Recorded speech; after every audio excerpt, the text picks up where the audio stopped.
I'm Alina Reyes, 28, freelance photographer and oldest daughter of the Reyes family. It was supposed to be my cousin Celeste's engagement party. Champagne tower, rooftop garden, velvet dress code, and an RSVP-only list that somehow forgot I existed. I stood outside the event hall in Brooklyn's Dumbo district, holding a crumpled invitation printout. My name wasn't on the list. My photo was, though, on the invite. I had taken it. Inside. Laughter ricocheted off the glass walls. I could hear glasses clinking, the clatter of heels on marble, and the curated playlist, some jazzy indie track I'd actually sent Celeste a month ago. The security guy, a polished man in a black peacoat and radio headset, barely looked up after checking his iPad. Sorry, miss. Your name's not listed for entry, but I'm family. I was invited, I said, holding up the invite. He didn't even glance at it. Photographer credits don't count. This is a guest-only event. That one stung deeper than I expected. I glanced past him. I could see my aunt, my mother's sister, in her feather-trimmed gown, sipping rosé and laughing with her 3 daughters. Celeste wore emerald silk, her arm looped around her fiancé like a ribbon on a present. I caught a glimpse of my younger sister Maya, too, already inside. She hadn't told me she was coming early, hadn't told me they booked a professional makeup artist, a limo, even custom cake toppers. I hadn't been in any of the group chats. I stepped back as someone important walked up behind me. The guard's posture changed. He smiled. He waved her in. I was still standing on the sidewalk, forgotten. My fingers itched from the winter cold. I hadn't brought gloves. I hadn't planned to be outside more than 5 minutes.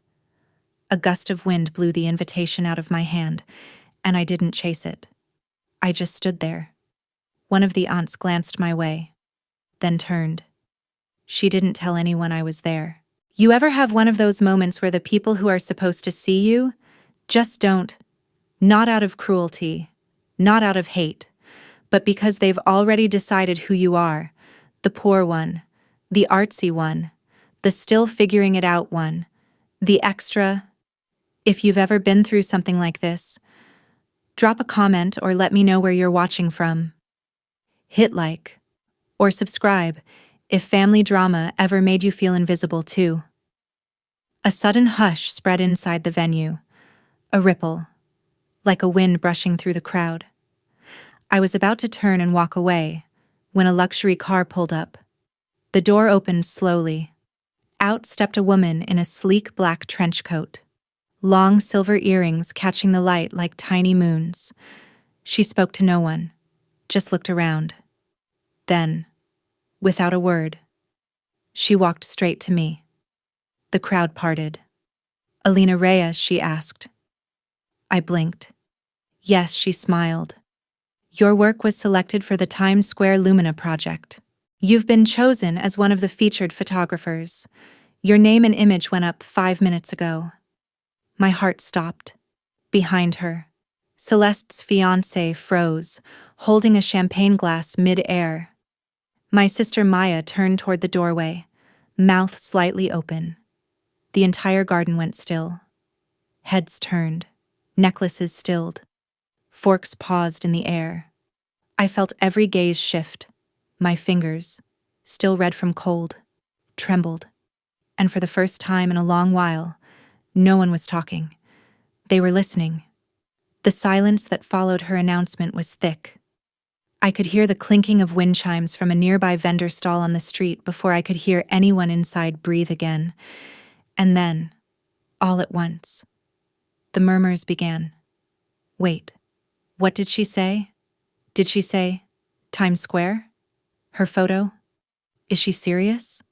Celeste turned fully now, looking at me from the edge of the rooftop garden like she didn't quite recognize me.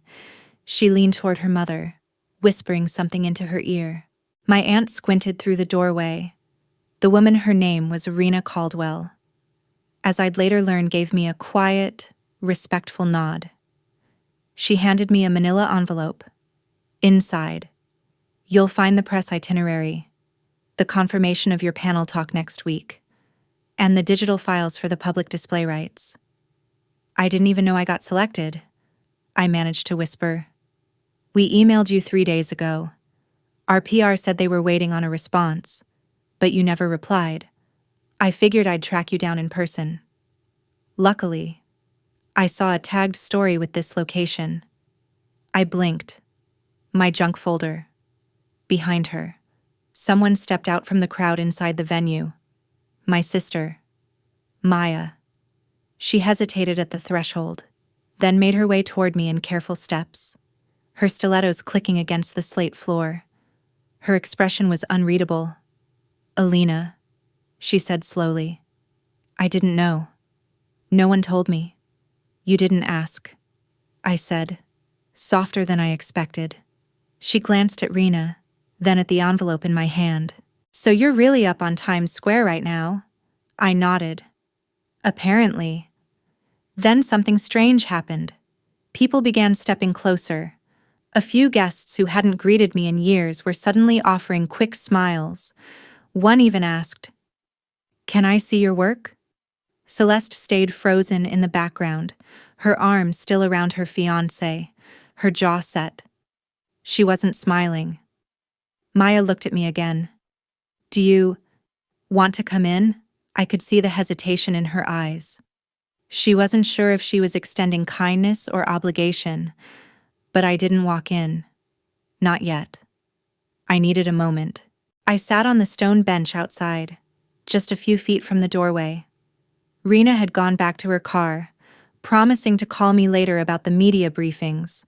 The envelope rested in my lap like some sacred scroll I wasn't ready to open. Maya sat beside me, careful to keep her dress from wrinkling. We were quiet. I think I still remember the first photo you ever took. She finally said. It was in the backyard. I was trying to catch fireflies, and you were barefoot in the wet grass. You used that old flip phone camera Dad gave you. I smiled without looking at her. I remember. The picture came out blurry. Yeah, but it looked like magic. You told me the blur was the point. That real light never holds still. We both laughed softly. Then she turned serious. Why didn't you tell us about any of this? I shrugged. Because no one ever asked. Because the last time I said I was working on a gallery submission, Aunt Lydia asked me if I needed a cashier job. Because I'm always trying something, never succeeding. Maya exhaled. That's not fair. I think people just didn't know how to talk about what you do. It's not like law school or accounting. It's not safe, I said. Not reliable. That's what they always say. She paused. But you're on Times Square. I laughed a little through my nose. Yeah, still feels fake. Inside, the engagement party resumed, softer this time, as if the volume had been turned down just a notch. Growing up, Celeste and I were always compared. Not in ways that stung at first, at least. Not obviously. She was the organized one, the future lawyer, the responsible niece. I was the kid with paint-stained fingers and too many notebooks. When I won a school contest in 10th grade for a citywide photography exhibit, she congratulated me with a pat on the back and a one-liner. That's cute. Lena. Cute. After that, I stopped bringing up my art. In college, I studied visual arts while Celeste interned on Capitol Hill. My parents didn't say much about it, but I heard enough through the grapevine. My mother's sighs when talking to her sisters. My dad's silence when someone brought up job prospects. After graduation, I freelanced weddings, product shots, profile pics for realtors. I shot half the engagement portraits at that very party. Actually, they just didn't put my name on them. That's the thing about people like me. You become invisible in plain sight. You're in the photo. You are the photo, but you're never invited to the frame. Maya eventually stood. I'll tell them you're not coming in. I looked up. Thanks. You want to come over later? She asked. It's been a while since we had ramen and terrible Netflix. I smiled. I'd like that. She left, heels echoing, and I sat there a moment longer. Then I pulled out my phone. I searched Times Square Lumina Project, July display. There it was. A glowing LED banner featuring a dusk shot of a child holding an umbrella in a flooded alley in Manila. The shadows. The grain. The shimmer of light. I knew that photo. It was mine. The screen displayed in bold lettering beneath it, Alina Reyes, where the rain doesn't end my name. In lights. For the world to see. And for once, I didn't need anyone else to believe it. I didn't go home that night. Instead, I took the Q train into Manhattan, riding past midnight with nothing but the envelope clutched to my chest and the ghost of my family's silence still pressing behind my ears. I didn't cry. I didn't smile. I just sat there, watching my reflection in the window blur with the graffiti-tagged walls and flickering tunnel lights. When I surfaced in Times Square, it was close to 1 a.m. Still, the lights burned. They always burned ceaseless, excessive, impossible to ignore.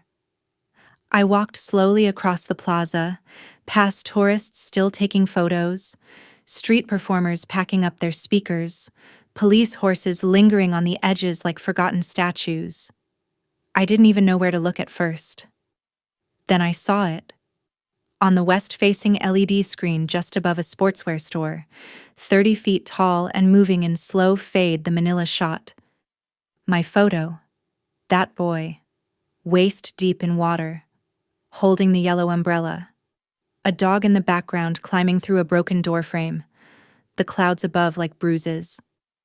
I stopped in the middle of the sidewalk and watched it loop again. The byline didn't just say my name. It had my website, my city, my statement: I take photographs of resilience before the world can erase them. I didn't remember writing that. Maybe I'd typed it in haste when submitting my portfolio, but now it was there, lit up, larger than my entire apartment. Someone walked by and stopped. A teenage girl with blue hair, chewing gum. "Whoa," she said, nudging her friend. "That's sick." Her friend glanced over. "Yeah, that looks like the Philippines or something." I turned my head slightly. "It is." I said, "It's mine." She blinked at me. "Wait, you took that?" I nodded. "Not sure if I should say more." "That's mad cool," she said. "That's like real stuff? You know, not like all those ad things?" They moved on, laughing, and I just stood there. It wasn't a crowd. It wasn't a press conference. But someone saw it. Someone saw me. I finally sat down on the stone barrier at the edge of the pedestrian walkway. I opened the envelope. My fingers were trembling. Inside were the official documents: my inclusion as one of 10 emerging international artists, the press schedule for a televised panel in 2 days, and a handwritten note from one of the judges. "Your work moved all of us. We argued over which pieces to include. But this one silenced the room. Thank you for showing what beauty can be when it's barely surviving." I folded the note back slowly, then rested my head in my hands. I wasn't used to being seen. Not like this. The next morning, I got a text from my mom. "Saw the thing in New York. Maya showed me. Very proud of you. Maybe call later." There was no punctuation, no exclamation mark. Just flat. Almost cautious approval. Then another message came in. "Celeste, congrats on the billboard. Beautiful work. We should catch up soon. Drinks." I stared at the screen. No apology. No mention of the party. Not even a question about how I got there. Just a cold extension of convenience. She'd seen the shift. Now she was catching up. I didn't reply. I spent the day fielding calls from unknown numbers, publications, gallery reps. even a nonprofit asking if I'd contribute a series to their next campaign. One woman, from an arts foundation I'd applied to years ago and never heard back from, left a voicemail. "We'd love to feature you in our next Emerging Voices exhibit. You have something that's raw, undeniable.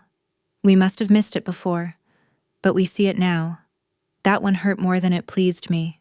We must have missed it before, as if my work had only become worthy because it now had proof, visibility, a spotlight. Not because it changed, but because they were finally forced to look. I knew this feeling too well. This wasn't admiration. It was sudden recalibration. The kind people do when they realize someone they dismissed is now standing taller than expected. I went back to work the next day, not on anything grand, just a shoot for a small bookstore near Queens that needed updated product shots for their website. The owner, Anya, greeted me at the door in her usual cardigan and paint-flecked jeans. "You really came," she said, smiling. "Of course." She tilted her head. "I saw your photo. Times Square." "Right. I nearly choked on my tea." I laughed. "Yeah, that happened.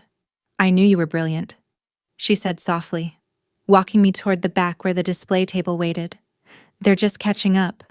We worked for a few hours arranging old hardcovers, photographing vintage typewriters, playing with natural light from the windows. There was something healing in it, something ordinary.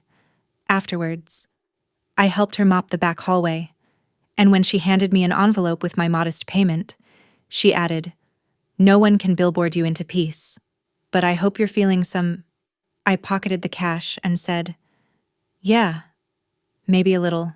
That night, I got another message. This one from a name I hadn't seen in 4 years. Jonah. He was the first person who ever believed I could be more than a hobbyist. We met during my internship at a downtown magazine. He was the creative director 10 years older, cynical, but brilliant. The kind who knew how to spot hidden things in people. His message was short. Times Square. "Huh, I always told you. Drink soon. My treat this time." I stared at it.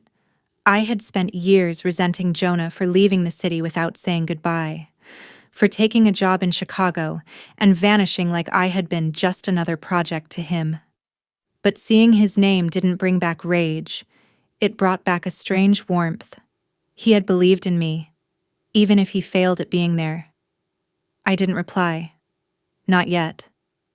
But I didn't delete it either. Later that night, I sat by the window of my apartment, watching the city quiet down. The billboard photo was still live for another 5 days, but already, the buzz was settling. The media calls would slow. The family would move on to the next drama. The lights would change. And I had to decide what now. Did I build on the momentum? Did I disappear again?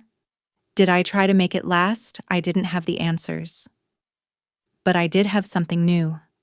I had the feeling of being seen and the echo of what it cost to reach it. And maybe, just maybe, that was enough for now. 3 days after the billboard went live, I found myself standing in front of a hotel ballroom in Midtown Manhattan, clutching a press badge with my name printed in gold. The Times Square Lumina Project was hosting a panel discussion for its featured artists, and someone from the foundation had emailed me again twice urging me to attend. "You're the standout," the message said. "Everyone wants to meet you." I wasn't sure if that was supposed to be flattering or terrifying. The hallway smelled like cologne and carpet cleaner. A velvet rope blocked the main entrance. My boots squeaked a little on the marble as I shifted my weight. Everyone around me looked like they belonged suits, statement necklaces, sleek hair, accents that wrapped their vowels in silk. I had on my cleanest black turtleneck and a pair of gray trousers I bought secondhand. I still felt like I was faking something. A tall woman with a headset approached me. "You're Alina Reyes." "Right."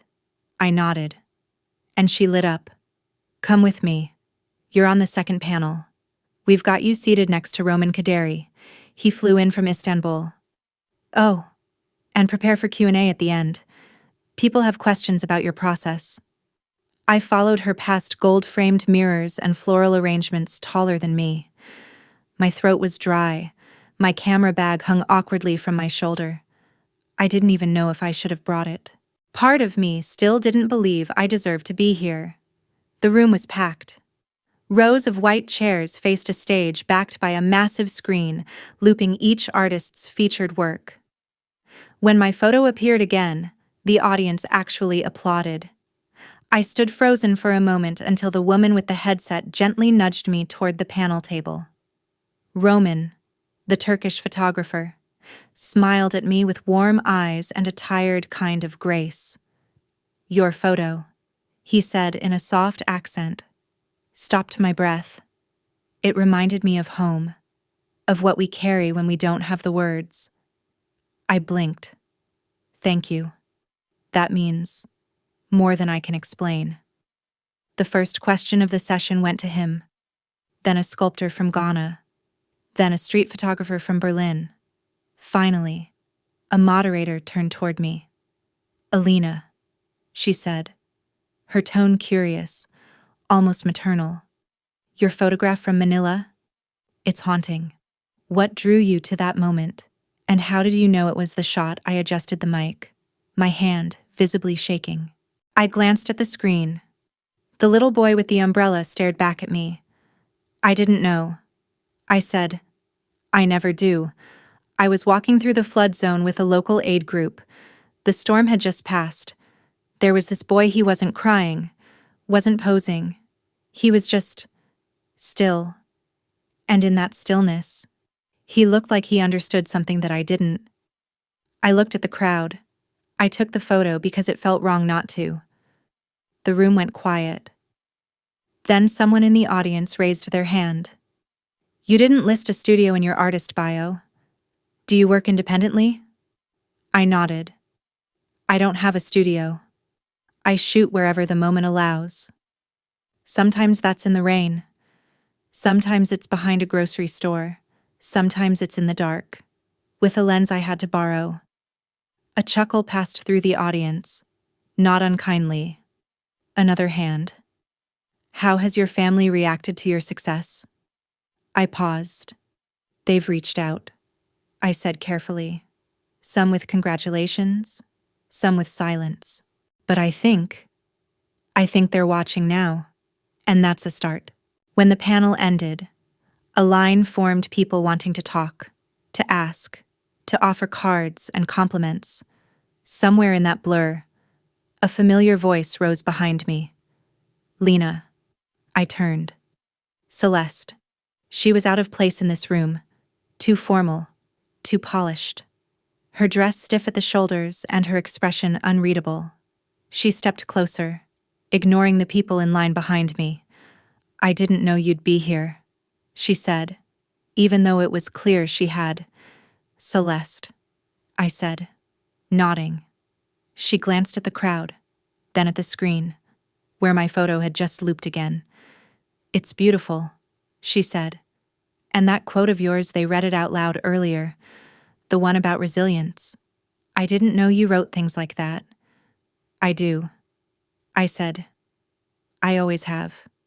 She looked like she wanted to say something else, but couldn't find the words. "I owe you an apology," she said finally.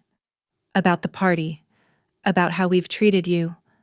I think we were wrong." I didn't say anything. "I was wrong," she added, more firmly this time. I looked at her, not angry, not triumphant, just clear. "I know," I said, "but that doesn't fix anything." She nodded slowly, swallowing the sting of it. "I figured, but I wanted you to know that I see it now. You weren't lost. You were just ahead of us." I let that sit between us. Then I said, "I hope you treat the next person better. The one who hasn't made it yet." Her eyes widened, but she nodded. "Yeah, I will." She left soon after. I didn't watch her go.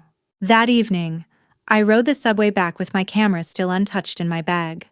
When I got home, I found an envelope waiting in my mailbox. No return address. Inside was a photograph, one I hadn't seen in years. It was from that childhood summer Maya had mentioned me barefoot in the backyard. A sparkler in one hand, my hair half-tied, fireflies caught mid-flight. On the back, in looping script, were 5 words. Real light never holds still. No signature, but I knew it was Maya. I held the photo in both hands for a long time before setting it gently on my desk. That night, I developed a new roll of film. Not for anyone, not for any show, just for me. A shot of the rain on my windowsill. A cracked mirror leaning in the hallway. The shadow of my hand on the kitchen wall. No spotlight. No audience. Just the kind of quiet that sees you when no one else is looking. A week later, the billboard came down. Just like that, without ceremony or warning. I checked Times Square's live feed one morning and found it replaced by an ad for perfume. All glitter and flawless skin and empty promises. The boy with the umbrella was gone. So was my name. I stared at the screen for a long time. It didn't hurt as much as I expected. It was like watching a tide recede after a storm. The moment had passed, and now the ocean was quiet again. That morning, I walked to my favorite coffee spot on 44th and 9th, a cramped little cafe with mismatched chairs and handwritten menus. The barista, Diego, had memorized my order months ago, black Americano. No sugar. You're the Times Square girl. Right, he asked with a crooked grin as he passed me my cup. Not anymore, I said. Once a legend. Always a legend. He winked. I smiled, then took my usual seat in the back corner. I pulled out my notebook, the cheap spiral kind I always carried, and flipped to a blank page. I didn't know what I was planning to write. Maybe nothing. Maybe everything. My phone buzzed. A notification. New comment on your website portfolio. Your photo reminded me of the monsoons in Mumbai when I was 8. Thank you for keeping that memory alive. Another buzz. DM from Mariko Shinobu photo. How do you capture emotion without turning it into performance? I've been struggling. Your work. It feels like silence caught speaking. I set the phone down. The world was still watching. In small ways. Not loud. Not flashing. But present. 2 days later, I got an email that made me pause. Subject: Residency Opportunity, Kyoto, Japan. It was from a quiet foundation I'd applied to nearly 2 years ago and forgotten about completely. I remembered the night I applied. I was wrapped in a fleece blanket, eating rice straight from the pot, wondering if anyone would ever take me seriously again. I'd written a proposal called Stillness in Shadow, photographing the places we pass through. Now they were inviting me to come. 3 months. Fully funded. A private studio, mountains, temples, and stories waiting in old wood and soft earth. I sat at my desk, rereading the email. Then I called my mother. She picked up on the 3rd ring. Alina. Hey. Mom. A pause. Is everything okay? I got offered a residency in Japan. Another pause. You're going? I think I will. She hesitated. That's far. It is. I waited for her to ask how long. She didn't. Will you be safe? She asked instead. I'll be fine. She sighed. Slow and deep. I still don't understand what you do. You know. I know, I said. But I do. That seemed to settle something between us. Well, she said, make sure to send pictures and eat. Don't get too skinny chasing beauty. I laughed. Okay. Mom. She hung up first. She always did. That night, I met Maya at our usual ramen spot. We sat in our corner booth beneath a flickering neon sign, 2 bowls steaming between us. The air smelled like miso and soy sauce and burnt oil. Comfort. I leave next month, I told her between bites. She set her chopsticks down. You're really doing it. I think I have to. She nodded slowly. I'm proud of you, Lena. Not because of the billboard, not because of Japan, just because you kept going even when no one was watching. I looked at her, then really looked. She was wearing my old denim jacket, the one she used to mock in high school for having too many rips. Her hair was tucked into a messy bun. She looked tired, but peaceful. You were the only one who ever asked me why I liked taking photos, I said. She smiled. You said it was the only way you knew how to stay. I remember. We ate in silence for a while. Outside, it had started to snow. The kind that melted the second it touched the sidewalk but still made the world feel softer. Promise me one thing, she said as we finished. Anything. Don't chase their approval, not even when they give it to you. Just keep making what only you can see. I nodded. I will. We hugged in the cold, her arms tight around my shoulders like she wasn't ready to let go. Then she disappeared into the subway, and I stood there under the neon light until my fingers went numb. In the weeks before I left, I started cleaning my apartment. I gave away old props, returned borrowed lenses, boxed up notebooks filled with half-developed ideas. I kept the photo Maya sent me, the backyard sparkler one framed above my desk. I also printed a copy of the Manila umbrella shot. Not for show, not for proof, just for me. I pinned it to my wall, where it caught the morning light like memory. One day, while cleaning, I found something I hadn't seen in years, a rejection letter from a gallery in Soho, dated 3 summers ago. It said, "Your work doesn't align with our vision. We suggest a clearer artistic direction." I laughed out loud. Then I burned it. Because sometimes, you don't need to keep the things that never saw you. The night before, I flew to Kyoto. I walked through Times Square one last time. The lights were still blinding, the crowd still thick. But I wasn't searching for my photo anymore. I wasn't hoping to be seen. I just watched. A girl passed by with a camera slung over her shoulder. She couldn't have been more than 19. She was taking pictures of the trash, the gum stuck to the sidewalk, the pigeons in flight. I caught her eye, nodded. She smiled. That was enough. I kept walking. No fanfare, no spotlight. Just a quiet step toward whatever was next. I arrived in Kyoto under a sky that looked like wet silk, soft gray clouds threading over mountains. The air full of quiet. The airport was small, almost apologetic in size compared to the ones I was used to. Everything smelled like clean wood and green tea. A driver from the Residency Foundation met me outside customs.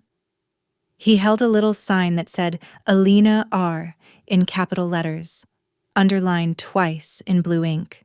He didn't speak much English, but he bowed as he took my suitcase, and I bowed back.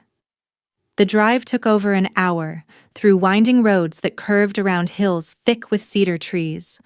Rice paddies stretched like mirrors beside the road, reflecting the dusk light. Even though I was exhausted from the flight, I kept my eyes open the entire time. It felt like something sacred was waiting. The Residency House was an old ryokan, a traditional inn-turned-studio retreat. Paper walls, tatami mats, wooden beams that creaked when the wind passed. My room faced a moss garden with a single stone lantern and a small koi pond. I dropped my bag by the door, removed my shoes, and just stood there for a while, listening to nothing. No horns, no chatter, no phone buzzing. It was the kind of silence that didn't need filling. The first morning, I woke up with the sun, not from an alarm, just from the way the light slipped through the rice paper screen, delicate and golden. I sat up, wrapped myself in the cotton robe provided by the inn, and padded barefoot to the kitchen. A note had been left for me on the counter. Breakfast is in the cupboard. Tea is on the stove. Go gently. H. I didn't know who H was yet, but their handwriting was precise and slow. Like each letter had been poured instead of written. I ate quietly, then unpacked my camera gear. I hadn't made a plan yet, hadn't even chosen a subject, but I knew I wasn't here to chase the perfect shot. I was here to listen to the places most people rushed past. My first walk took me down an alley behind the inn, where a crumbling wooden fence separated the village from the river. A woman swept her doorstep with a straw broom. A boy in a school uniform rode past on a rusted bicycle. No one stared. No one asked what I was doing. They just let me belong. I took my first photo of the trip that afternoon, a close-up of a cracked ceramic bowl drying on a windowsill, steam still rising from inside. I titled it, Still Warm. Over the next weeks, I fell into a rhythm I didn't know I needed. Wake at dawn. Walk. Watch. Shoot. Return. Print. Write. Every corner of Kyoto offered something soft and alive, an old man feeding crows by the shrine, a child tracing kanji in the dirt, two lovers in silence beneath cherry trees not yet in bloom. But the most powerful moments were always the quiet ones, the ones no one would have called remarkable. I began a new photo series, not about people, but about remnants teacups left half full, shadows of sandals outside doorways, raindrops caught in spiderwebs. I called the series Proof of Presence. The foundation staff barely interfered. H, whose name I learned was Haruka, was the quiet manager of the house. She would leave me small folded notes with simple sentences. The wind will rise today, walk east. Or the plum trees have opened near the temple. Go slow. Her silence taught me something that the billboard never had, that recognition doesn't always come from volume. Sometimes, it comes from being witnessed without demand. One morning, while developing film in the makeshift darkroom, I thought about Jonah. He had sent me another message while I was still in New York. Just wanted to say, I always knew you'd get somewhere strange and beautiful. Even if I wasn't brave enough to follow, I hadn't replied. But now, in that dark room, elbow deep in chemicals and memory, I pulled out my phone and typed, "Thank you for seeing it back then." Even when I didn't. "Hope you're well." It wasn't an invitation, just a note across time, a soft closure. He didn't respond, but that was okay. My last week in Kyoto, I received a letter, a real letter ink on textured paper, postmarked from New York. It was from Celeste. Her handwriting was almost too neat, like she'd tried 3 times before getting it right. Alina, I've been thinking about the party, about everything that came before it. I know I didn't show up for you when it mattered. You didn't need an audience, you needed a sister. I'm sorry for failing that. I won't ask you to forgive me, but I will ask you to let me try again, if and when you're ready. Love. Celeste. I read the letter twice, then I folded it carefully and tucked it between the pages of my notebook. Not because it erased anything, but because it admitted something, and sometimes that's enough to start again. My final night in Kyoto. I climbed the hill behind the village and sat beneath a shrine gate painted the deepest red I'd ever seen. The wind carried the scent of pine and distant rain. My camera rested beside me, unused. I wasn't chasing the light anymore. I was letting it find me.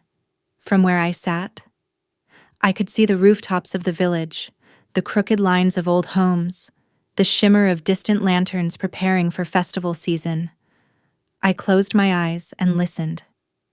In that moment, I realized something I hadn't dared to admit before.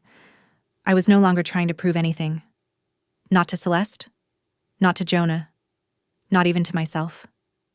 I was simply here, present, quiet, enough. And I knew. Whatever came next, wherever my work was seen or not seen, I'd still be the same girl who took blurry backyard photos of fireflies. Only now, I understood why I kept pressing the shutter. Because there is something sacred in showing the world that beauty exists, even when no one's looking, even if no one ever does. I returned to New York in the early spring. The air was still cold, but the light had changed, less sharp, more forgiving. The streets felt louder after Kyoto, but not in the same way they used to. I moved slower now, listening more than speaking, watching instead of rushing.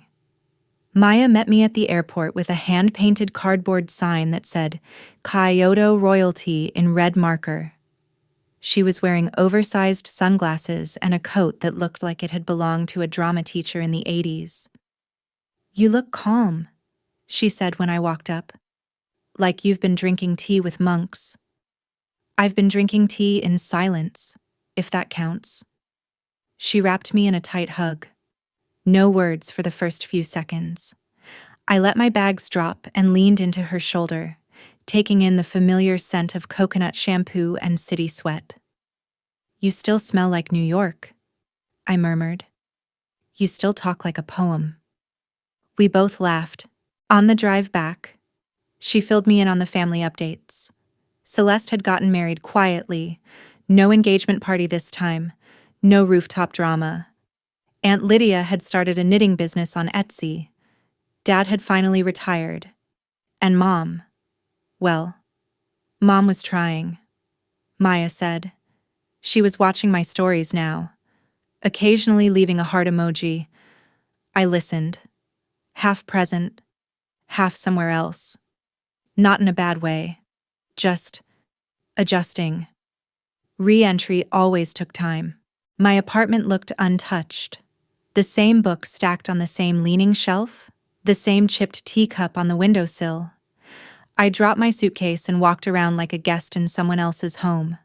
On the table, I found a stack of envelopes, some bills, some junk, and one thick cream envelope with no return address. Inside was an invitation.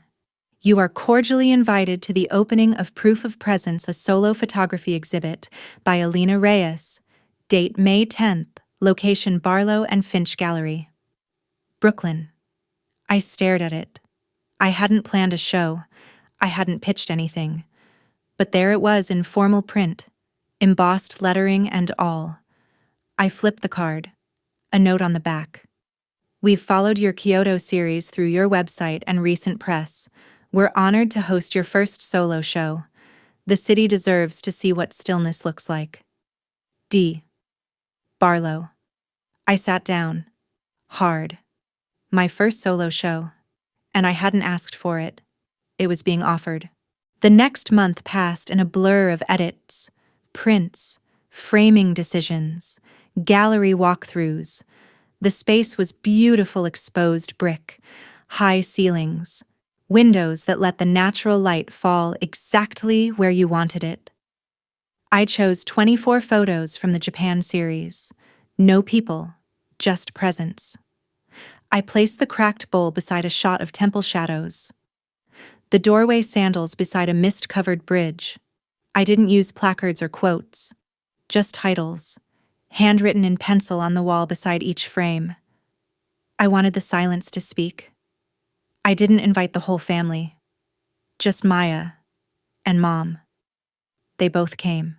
The night of the opening, I stood at the back of the gallery, watching strangers look at my work.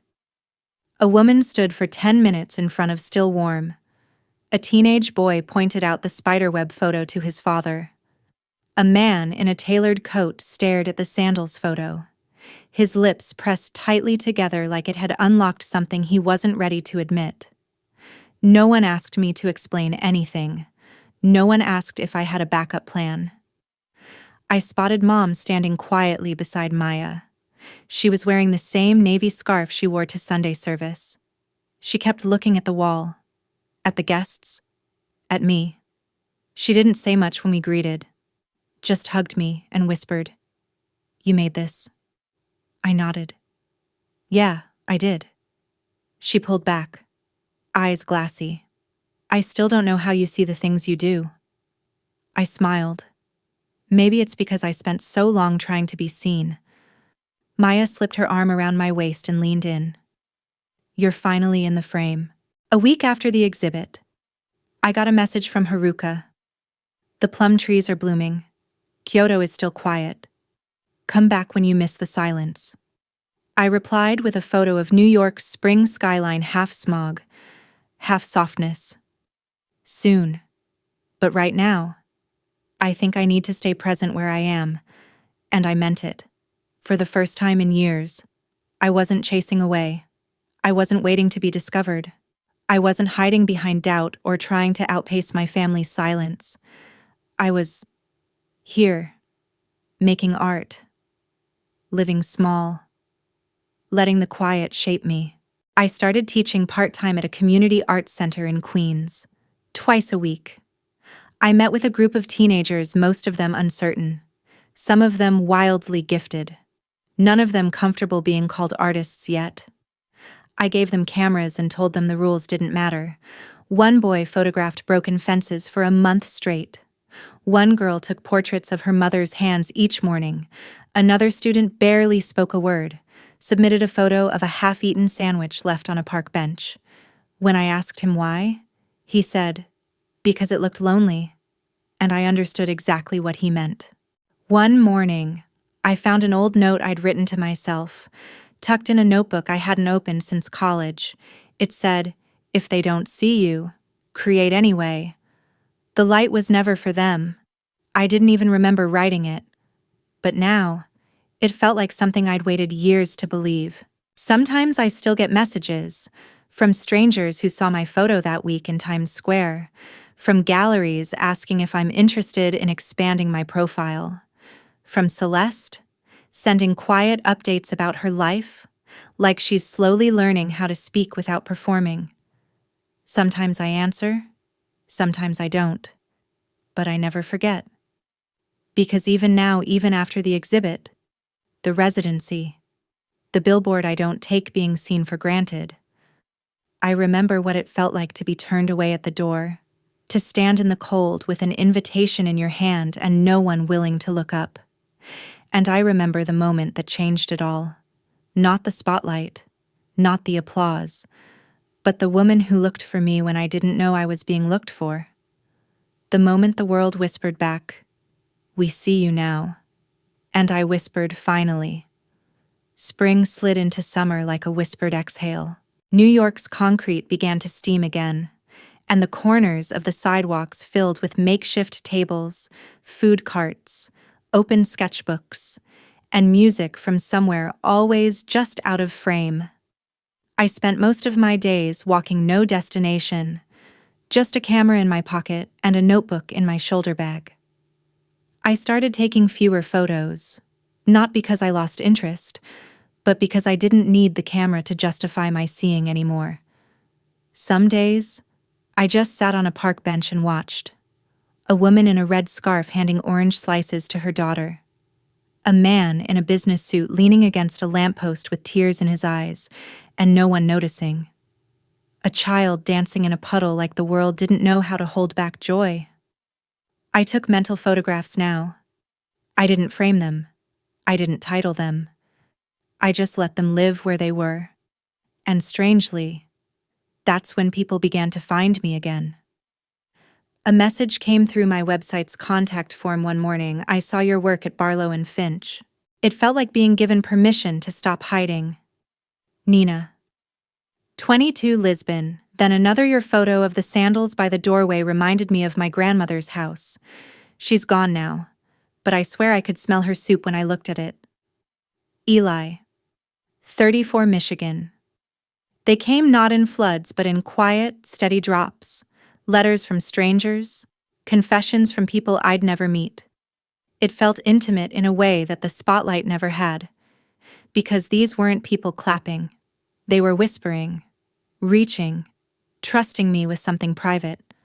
I didn't answer all of them, but I read every word. One afternoon, I visited the small bookstore in Queens where I had once photographed vintage hardcovers and dusty typewriters. The owner, Anya, was still there, her hands ink-stained, her glasses crooked, her smile easy. "Look what just came in," she said, holding up a new photography book. "You know this name?" I looked.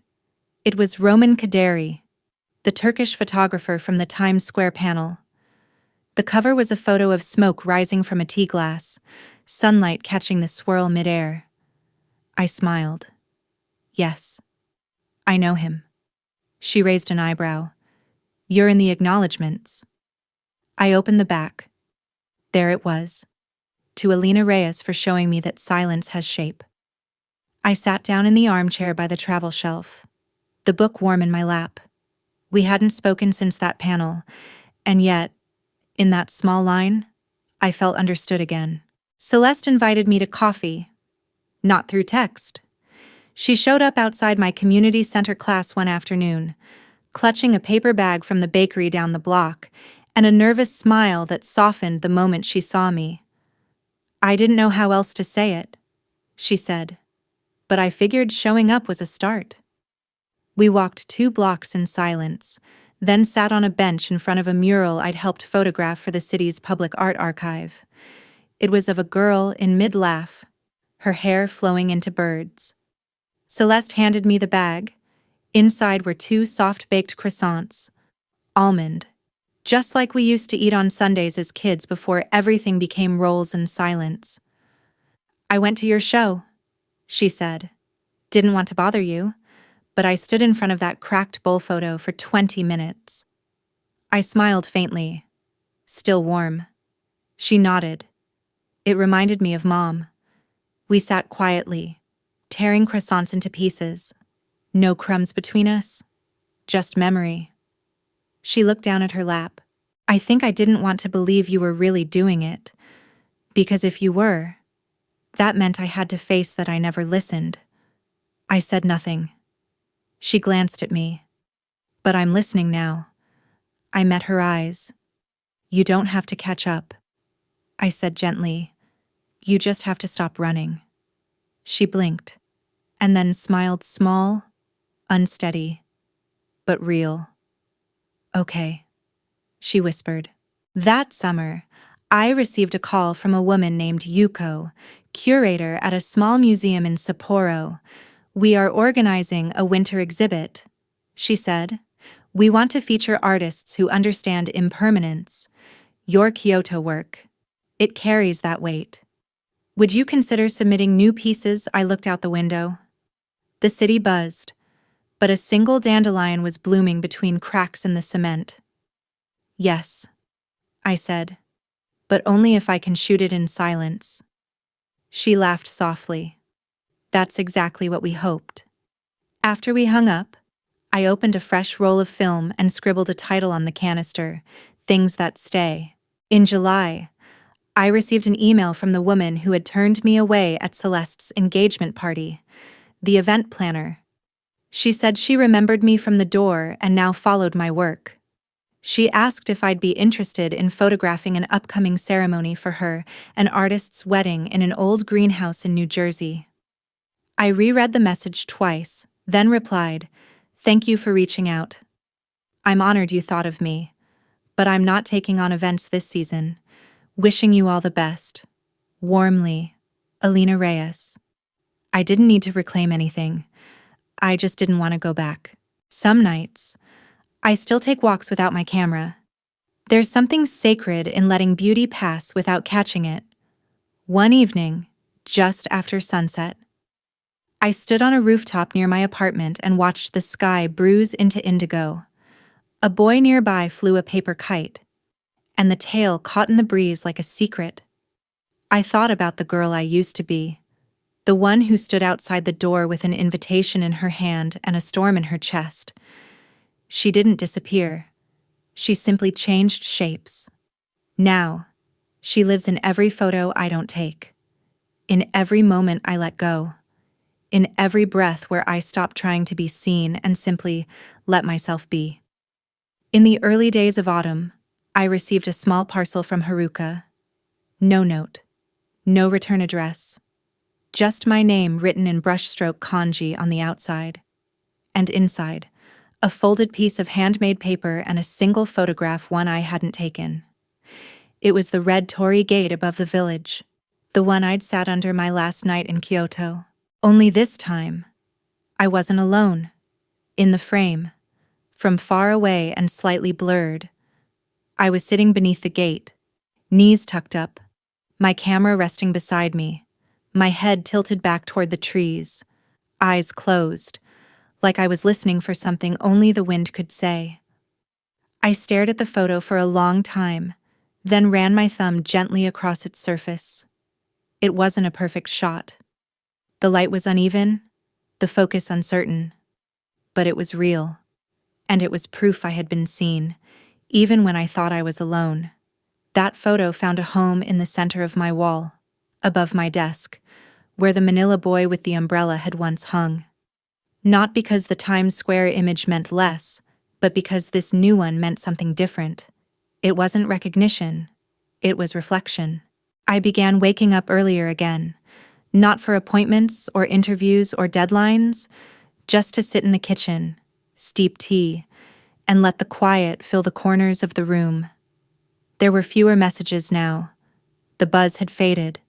The media cycle had shifted, as it always does.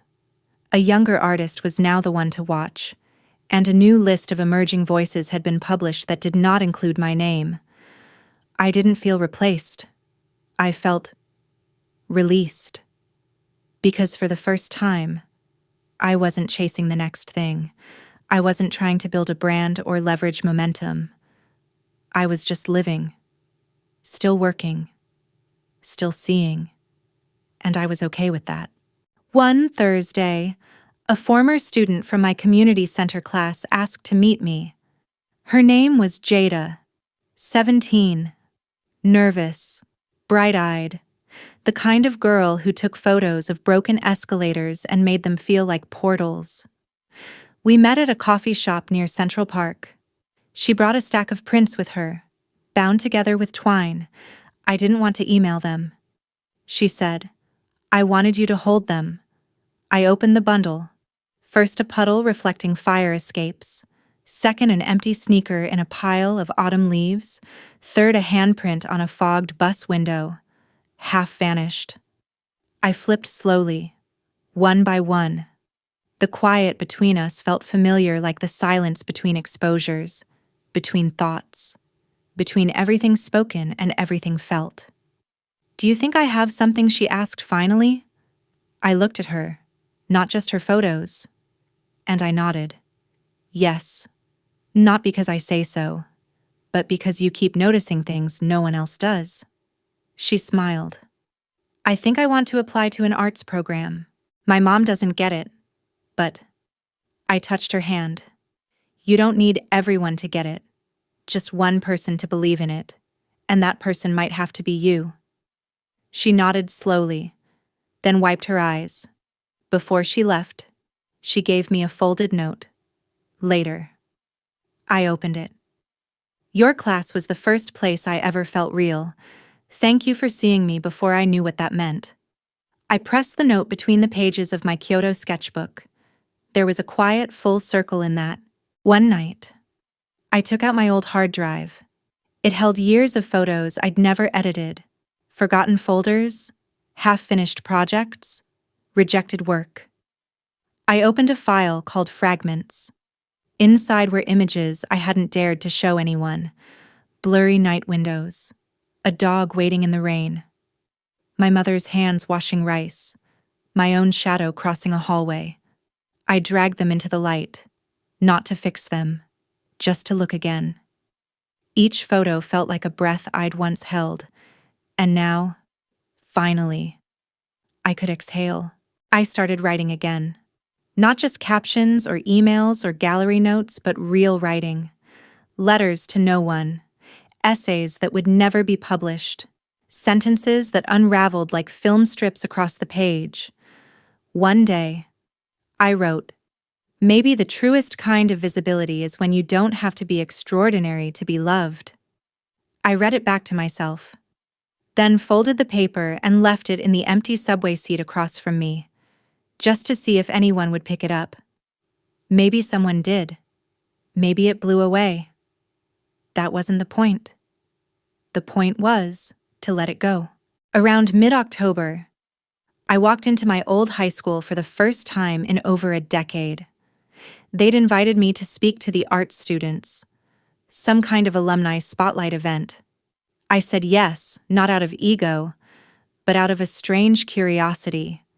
The building smelled the same: old paint, dry pencil shavings, floor wax, and memories.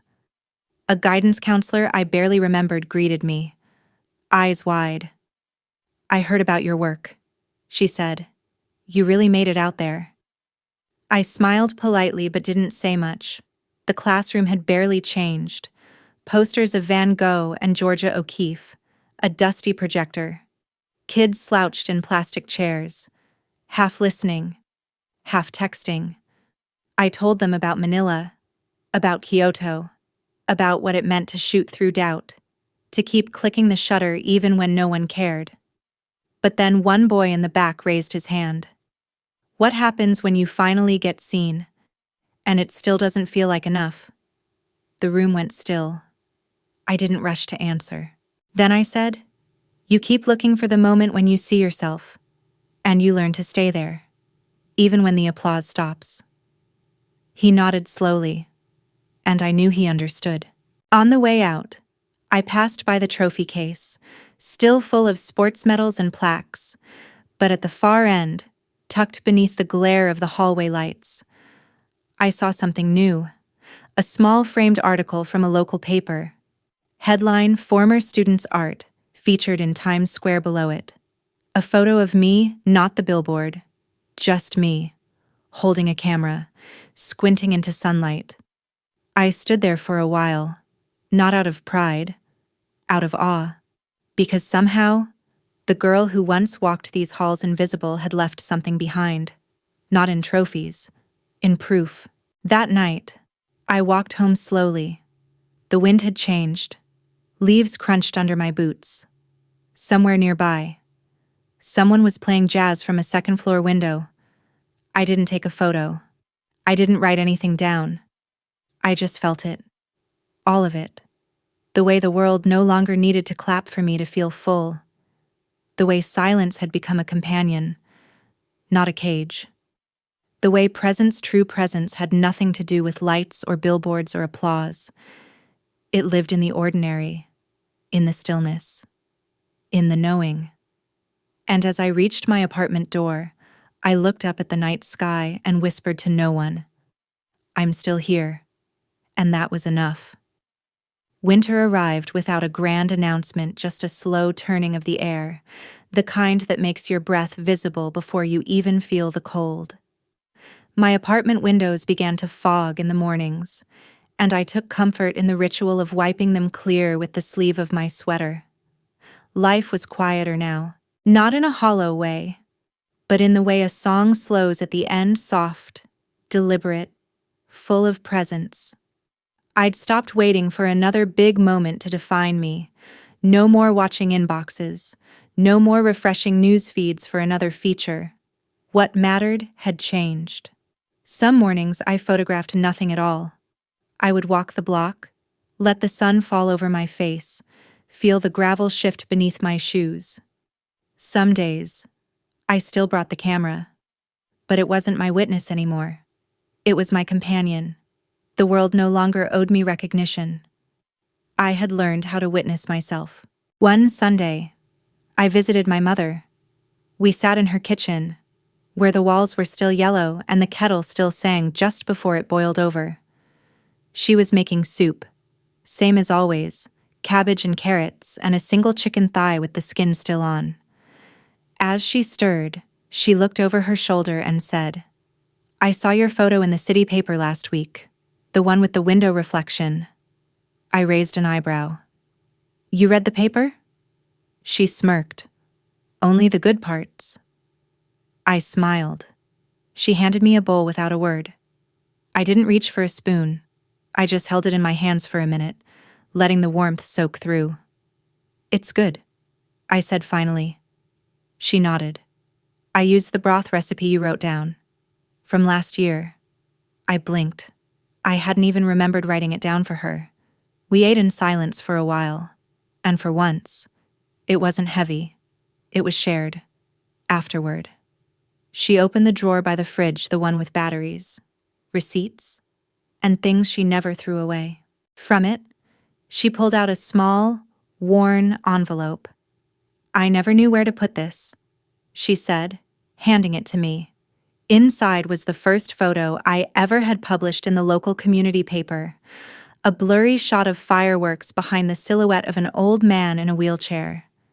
It wasn't a great photo. The exposure was off. The framing was rushed. But she'd kept it. All this time. I looked at her. She just shrugged. "You were always seeing things before the rest of us caught up."